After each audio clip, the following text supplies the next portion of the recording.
సేవలు అందిస్తారు. అసెంబ్లీలో విద్యుత్పై పోరాటం చేస్తున్న తెలుగుదేశం పార్టీ ఆ పోరాటం ఇప్పుడు ఓల్డ్ ఎమ్మెల్యే క్వార్టర్స్ వైపు మళ్ళింది. ఇక్కడ సుమారు 30 మంది ఎమ్మెల్యేలు ఆమరణ నిరాహార దీక్ష కూర్చున్నారు. ప్రభుత్వం విద్యుత్ సమస్యపై సరైన నిర్ణయం తీసుకునే వరకు, పెంచిన విద్యుత్ ఛార్జీలు తగ్గించేంత వరకు, వ్యవసాయానికి నాణ్యమైన విద్యుత్ 7 గంటలు ఇచ్చే వరకు తమ దీక్ష ఆగదని చెప్పి టీడీపీ ఎమ్మెల్యేలు చెప్తున్నారు. ఇక్కడ మనం కొంతమంది టీడీపీ ఎమ్మెల్యేలు ఉన్నారు, వారిని అడిగి మనం వివరాలు తెలుసుకుందాం.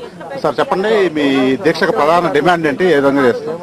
ప్రభుత్వం విద్యుత్ కోతలతోటి, బిల్లుల మోతతోటి ఈ రాష్ట్రంలో ఉన్న ప్రతి ఒక్కరిని బాధించేటువంటి విధంగా నిర్ణయం తీసుకున్నటువంటి రాష్ట్ర ప్రభుత్వానికి నిరసనగాను గత 10 రోజులుగా అసెంబ్లీలో తెలుగుదేశం పార్టీ, ఇతర పార్టీలు అన్ని పోరాటం చేసినా, ప్రభుత్వం మీద ఒత్తిడి తీసుకొచ్చినా ప్రభుత్వం ఏమాత్రం వెనకడుగు వేయకుండా ఈ రాష్ట్ర ప్రజల మీద ఇప్పటి వరకు పెంచింది గాని, పెంచబోయేది గాని 32,000 కోట్ల రూపాయల భారాన్ని ఈ రాష్ట్ర ప్రజల మీద భారం మోపుతా ఉంది.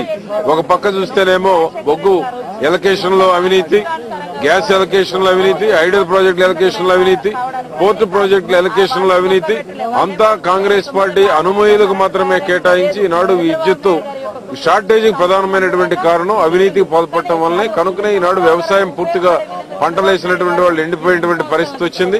7 గంటలు ఇస్తామన్నటువంటి రాష్ట్ర ప్రభుత్వం 3 గంటలు కూడా ఇవ్వకుండా ఈ రాష్ట్ర ప్రజలను, రైతాంగాన్ని మోసం చేసింది. పగలంతా పనిచేసి వచ్చినటువంటి రైతులకు గాని, రైతు కూలీలకు గాని రాత్రిపూట నిద్ర లేని విధంగా కరెంటు కోతలు విధిస్తా ఉంది. పగలు కరెంటు లేదు, రాత్రిపూట ఎన్ని గంటలు ఉంటుందో తెలియనటువంటి పరిస్థితి. ఈ విధంగా రాష్ట్ర ప్రజల మొత్తాన్ని సంక్షోభంలో నెట్టబడింది. పరిశ్రమలు మూతపడేటువంటి పరిస్థితి వచ్చింది. కార్మికులు వీధిని పడతా ఉన్నారు. పర్యవసానంగా ఈనాడు రాష్ట్ర అభివృద్ధి కుంటుపడతా ఉంది.